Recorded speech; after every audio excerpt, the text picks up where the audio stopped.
check, check. All right. The joys of trying to figure out live streaming from a different location. Hopefully, we're back. I think it's on. It says we're streaming. It says we're live. So let's try this again. I see what you're saying. You can't see the edges of the print. So to start again, trying to diagram this image. There we go. Go a little bit wider so we could see what is going on. All right. Get back to the live stream. Here we go. So the goal, hopefully, this works this time. So what I'm going for here is sharing how and why I took this photograph. This is from a recent trip to Africa. Dawn and I had an amazing safari with a wonderful group of people to Kenya, where we traveled all across Kenya, going from Lake Nakuru, Lake Naivasha, all different places. And this is one of the favorite photographs that I had taken on that safari. And we are going to have another safari coming up probably this September. And we're working to put it together, a great trip to Botswana, which if you saw the previous one, I went through all the details. So I'm going to jump right into this about diagramming the print. Hopefully everything is working. Opening up Facebook again here. Let's see where I'm at. I am live now. Okay, hopefully now you can see the edges. Grab my pen again. And we will switch to the desktop. There we go. So as I shared before, I am using the Canon EOS R3. That's my primary camera for everything. Weddings, events, people. I've been using my R5s for remote cameras. Even here in Africa, we did a few images with some remote cameras, and I was using the R5s with that.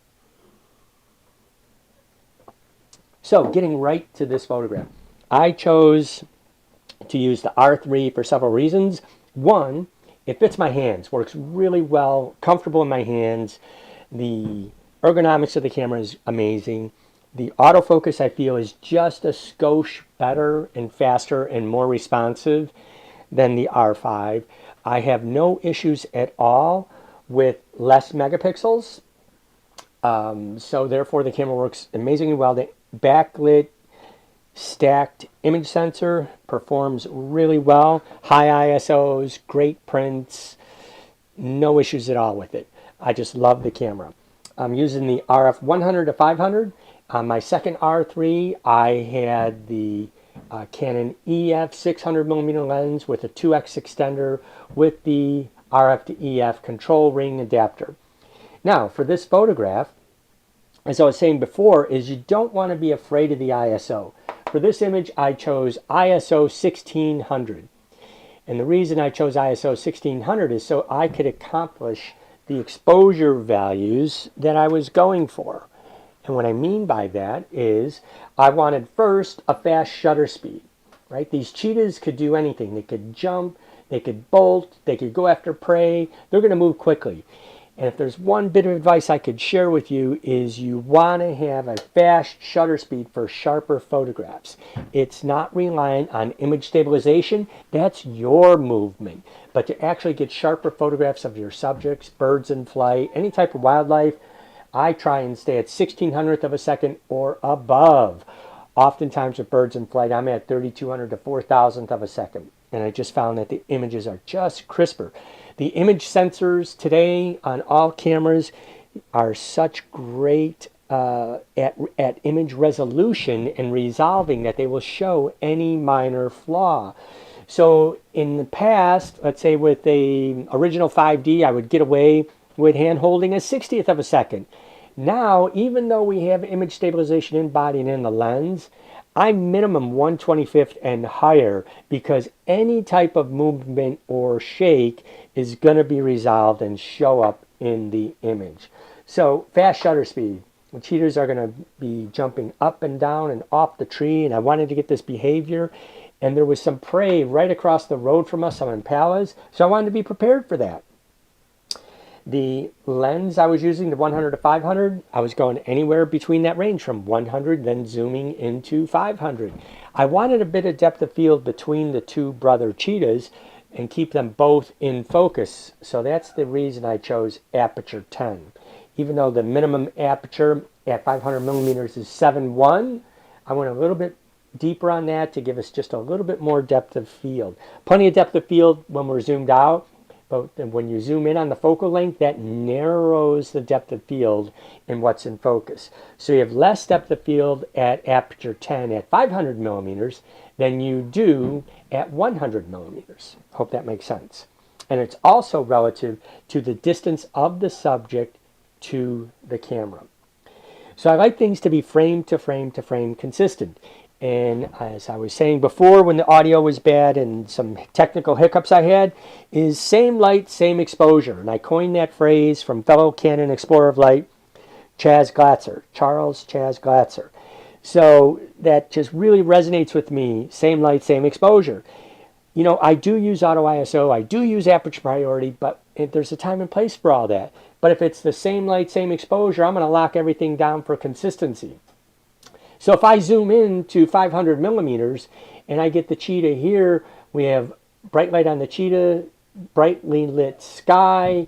Chances are the camera is going to read the brightness of the sky and therefore underexpose the cheetah a little bit, and then I might have to dodge and burn in post-production. Why do that? When with mirrorless, what you see is what you get. So let's dial it in now and have frame to frame to frame consistency. Same thing with my white balance. I dialed that in manually using Kelvin, and I chose a color temperature of 5400.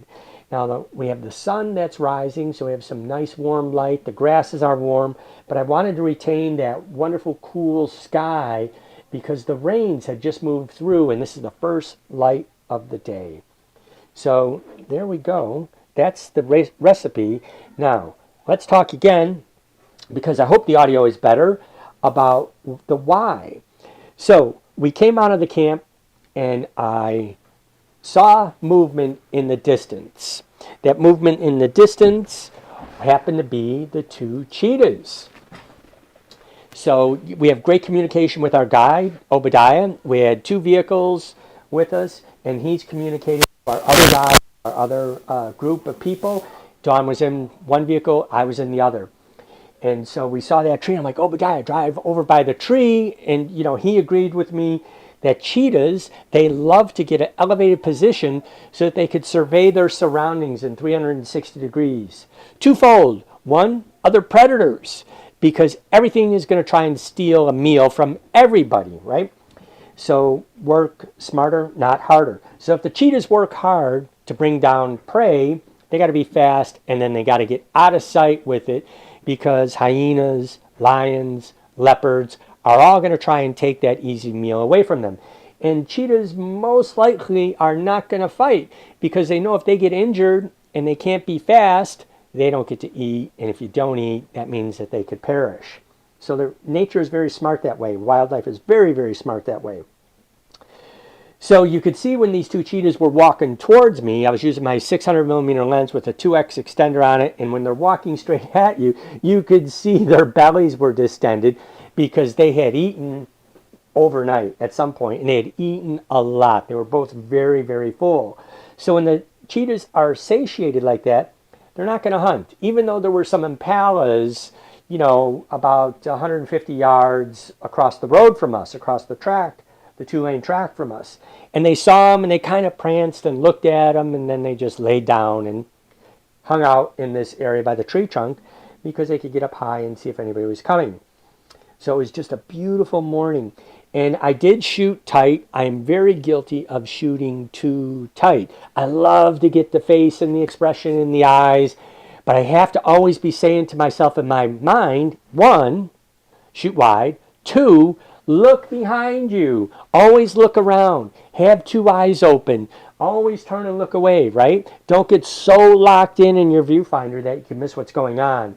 Because we did see the impalas behind us, and the other brother kind of did a trot like he was going to go pursue him, and the other brother that's up on the tree here went towards it, and then they're like, yeah, we're full. We're not going to run on a full belly. We won't catch them anyways. So they lay down. But we have this whole wonderful series of behavior. And this image here of the cheetah marking the territory on the fallen tree was just one of my favorite moments. And just a beautiful, beautiful scene. So I'm going to pop over to the desktop really quick, see if there's any feedback. I know this has been challenging for me to get everything dialed in. Hopefully I can be better at it. And one person looking, John, thanks for tuning in before. I hope the audio is okay. Eileen, how's it going? I hope the audio is okay. Now it looks like the audio is too loud. I keep hitting in the yellow. I hope it's okay.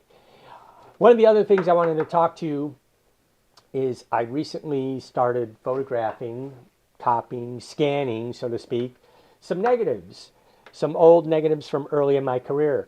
There was The Last Dance that was recently going around about the Bulls championships in Chicago. And then they just had this Ring of Honor ceremony where most of the team members came back for those championship seasons, except for Michael, Dennis Rodman, and Scottie Pippen. So it got me thinking about, I remember the slam dunk contest from the All-Star game in 1988 at the old Chicago Stadium. So I went to my archive and I dug up a whole box. I have these banker boxes. And this is the box, and I'll explain what's going on here. But this is a box of film. So this is from 1988-89, from when I left the Daily Southtown and got hired at the Chicago Sun-Times.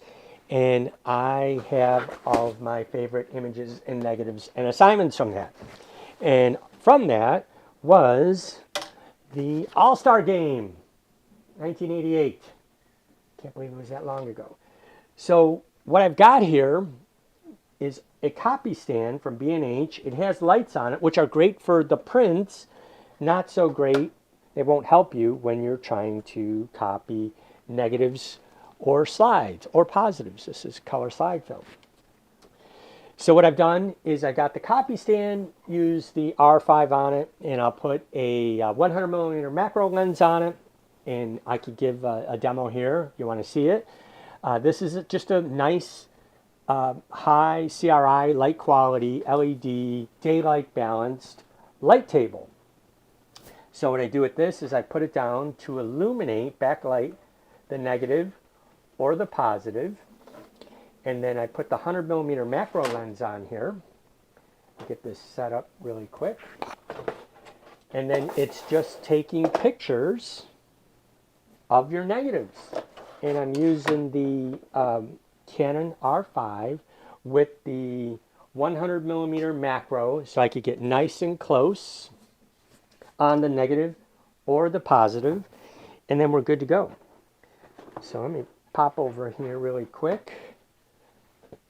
And if you look in my Facebook feed, you will see that I have posted the image of Michael Jordan taken with a Canon A1 85 millimeter 1.8 lens. Here we go. This is my F1. But look how baby small these lenses are, right? All manual focus. Film, Tri-X film. We had to shoot color chrome film and black and white film. And back then, the Chicago Stadium, it was 500th of a second at 2.8 or to f2 to get light in their faces, in Michael Jordan's face. He was dark complected, so oftentimes if he was looking down, he'd have zero information in his face. We didn't have strobes back then. So there you go. F1 all manual still rocks, but that was before I had the F1, but it was this lens. So the particular photograph that I'll pull up is the negative of Tri-X shot at 2400 ISO, developed in AccuFine, and then printed. And I haven't seen that negative or a print of that since 1989. And I recently scanned it and printed it on my Pro 2000 printer. So it's 24 by 36 inch print, and it turned out amazingly well.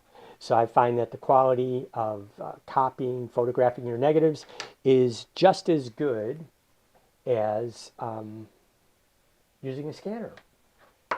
So I have to get my power cable that I have here somewhere for the light table. So much going on. All right, Eileen, can you tell me audio going okay? Everything sounding all right? Hope so. I have all these cables laying around. I moved everything for the live stream down here into the lighting lab, and I've kind of misplaced a bunch of stuff in that process. So let me find my power cable, right? This is why you need an assistant. Okay, I'm going to rob a cable over here, come back, switch, dive into the, I don't know about you, but I've got tubs of cables. Is this it? Yep, here we go, right there. All right, that was not so bad. All right, let's go back over here. So again, copy stand, camera. I'm going to take the 24 to 105 off because we're going to want the macro lens.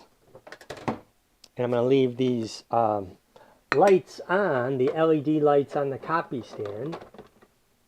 There we go.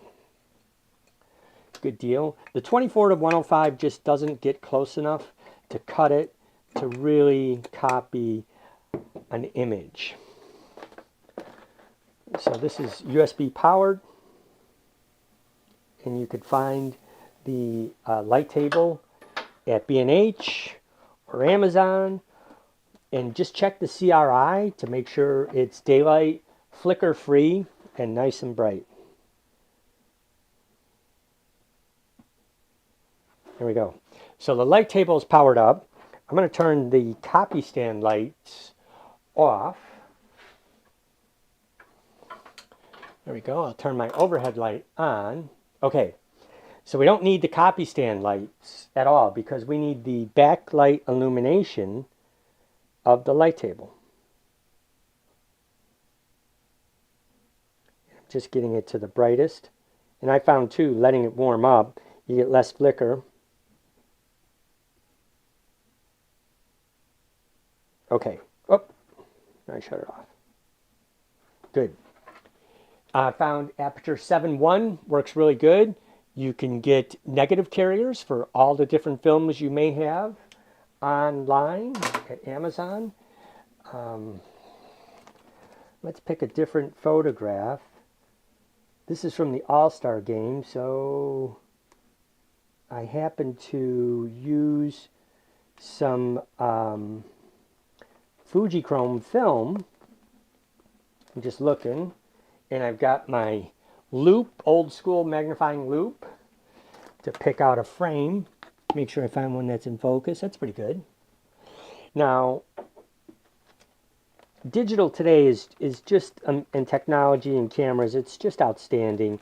I mean, back then, you're taking film and you're over developing it, underexposing it, trying to get a shot because you didn't have film that was rated, you know, at 2000 ISO, or and it wasn't ISO back then, it was ASA.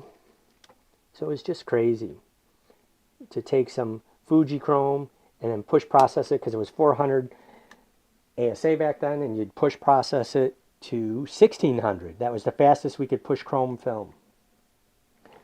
So I'm going to make sure we don't have any dust.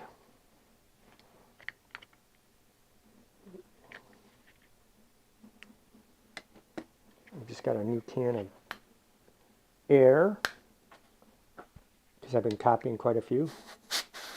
And you don't want to shake it because if you shake it, you'll release the freon and then you'll put some frozen marks on your film. So this, and I'll switch to the live view so you could get my desktop over here. So here's the desktop. Mm-hmm. There we go. Good, we're there. Okay, now, pop in the focus here really quick. There you go. Okay, so obviously that's too far away. So we're going to zoom in. It's macro lens. All right, still too high up. I'm going to bring this down.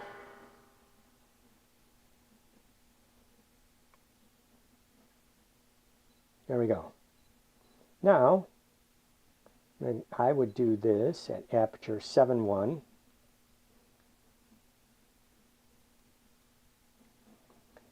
So we'll go to 7.1 just in case there's any buckling or movement.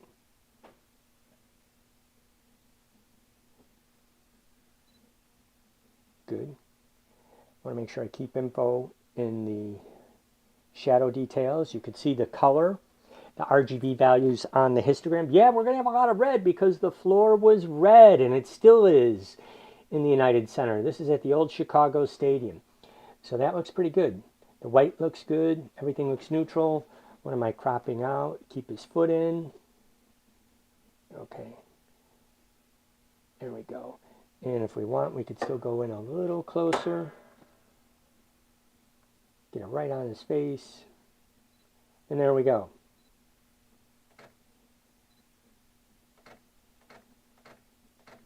And you don't have to bracket, right? Because you could see the image. All right, so let's switch on the desktop here.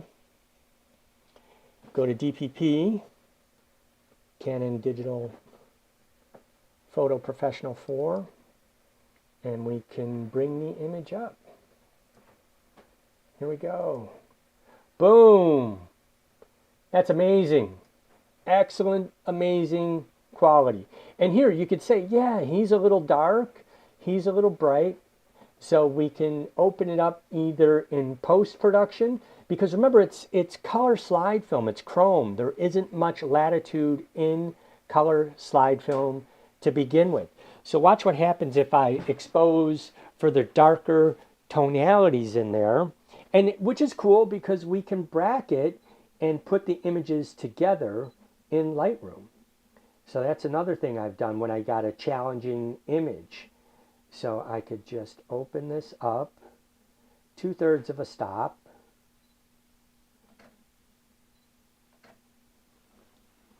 And then if you wanted to, you can composite or blend the two together in Lightroom. So let's pull up that latest one. Here we go. We have a little bit more detail and we haven't blown out.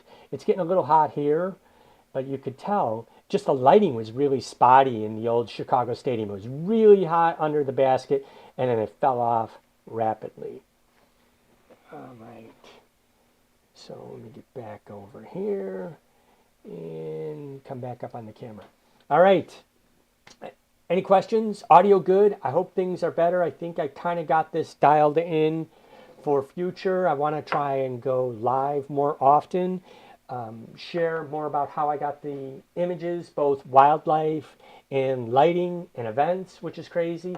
Oh, here was the first really hodgepodge hardware store put together copy ability. So what this is a landscape drain, right? And I used a hacksaw to cut into it so that the negative carrier would slide and fit within there, so I can move the negative carrier. I bought an extra Canon 100mm lens hood that goes into this rubber French drain coupler, right, for two pieces of PVC pipe to go together. And I have the PVC coupler in here, and you put it in and boom. But there's no adjusting up and down because the camera sets on the lens hood right on here, the light table underneath. It works, but there's no up and down. There's no adjusting it for 2 1/4 negatives or 4x5 negatives or anything like that. It was great for just doing 35mm, and it was locked in. And what I did was I cut this coupling ring with a hacksaw to make sure it fit at the precise point that I needed to fill the negative carrier to be full frame. And I said, yeah, that's kind of hard. Why not just get a copy stand? So I picked up this copy stand from B&H, and it's worked great for actually diagramming a print, sharing how I lit it, why my thoughts are, what I was doing when I captured and created that photograph. So that's why I found the copy stand works better. So I really enjoy the copy stand. We have the lights, and I could copy old prints, all those cool things. All right, so let's see. For high school basketball game, would you still use the same settings? Well, Eileen, it all depends on the amount of light. So now we have the ability to shoot 6400 ISO, and the cameras will focus so much better, quicker, faster. The only thing that I highly recommend if you're in a high school gym is to make sure the anti-flicker is set in your camera. Because what's happening is if you shoot at a faster shutter speed, faster than 500th of a second or 250th of a second, the lights oscillate. They're LED now in the ceilings, and they're oscillating at a certain frequency. So if you shoot anything above 500th of a second, you might get a dark frame, a bright frame, a dark frame, a bright frame. Almost all the cameras today have anti-flicker setting within them. If you activate anti-flicker, it might slow down the frame rate of capture, even though you might have it in high speed plus 20 frames per second. It'll slow that down so that you're only capturing photographs when the lights are at their peak brightness. So that's something you got to experiment with the environment, the gym you're in, and the lights that are there. So heck no, man. I would go 6400 ISO, and I would shoot 1,000th of a second. And if you have a 1.8 lens, shoot it at 1.8, shoot it at f2, because it's going to track their faces. Focus is so fast. Technology, everything is a million times better than it was in 1988. So you'll be fine. You just got to practice. And you could dial in the color temperature of the light with Kelvin, because you could bring up your live histogram. Now, with the live histogram, anything that goes to the right in those red, green, blue values mean that's the dominant color in the scene. If your blue channel exceeds further to the right than the rest of the red and green channels, that means it's cool. So raise your color temperature. Bring the Kelvin up. If the red channel goes further to the right than the green and the blue, then that means the environment is very warm lit, so you could take your Kelvin color temperature lower, right? And that, what I try and do is make sure that the RGB values are near equal in length. Let me pull up the desktop again and see if we can pull up. I normally would shoot tethered right into Lightroom. Here's the histogram, but it's not in an RGB value. But what I can do, go over to the live view, and in live view we could bring up the RGB levels here. Hopefully you could see this, that there's a big spike in red. That's just telling me we have a lot of red information, which is true. The uniform is red, the floor is red, a lot of warm tones. But the length of the red, green, and blue are near equal in length. Now I could cool this off. I could take the Kelvin color temperature here. Watch what happens if I bring this down to 4,000. Right? Boom. Now the red has shifted over to the left. Blue is increased. In fact, the whites are starting to look blue. So let's exaggerate that and go to 2,900 degrees Kelvin. And now the overall image has a very blue cast. If we raise that Kelvin, let's go 8,000, you're going to see the red go to the right and everything gets really warm. His flesh tone is more warm, and even the whites are dingy warm. You could pick the eyedropper, right? Boom. Just click this. Boom. No. Okay. Not going to mess around. Like I said, I don't use DPP that often. I'd go right into Lightroom, and I didn't take the time to set it up. But I know that Light Table is very color accurate, so our RGB values between 52 and 54, I happen to like 54 better because I find The uniform is a little bit blue. 54 just warmed it right up. Remember, you could take this again in post-production and do whatever you want. I just truly believe in getting it as best as possible at the point of capture. And that was not showing the desktop, was it? No. Okay. Try that one more time. There you go. Now you can see the desktop. Okay. Good. One more time. I'll get this going here. All right. So I'll change. We're at 5,400 degrees. Now we're going to go to 2,400 degrees Kelvin. And watch how blue it gets. In fact, you see the RGB values. You'll see this in camera because I'm actually changing the live view in camera.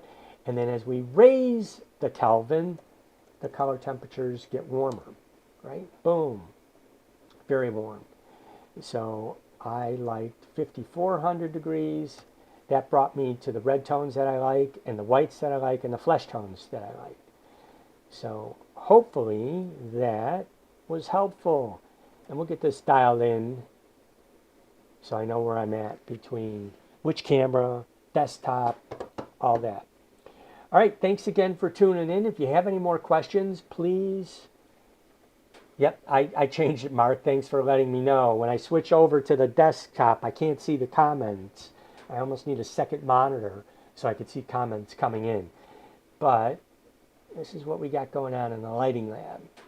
All right, let me know in the feed if there's something you want to see, a particular photograph.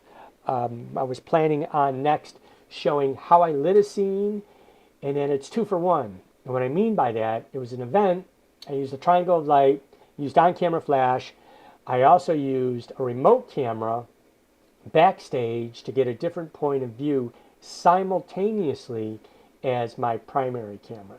So if that's something you want to learn, give me a thumbs up, say yes in the feed, and we'll keep this stream going. All right, thanks again for joining. Have a great evening.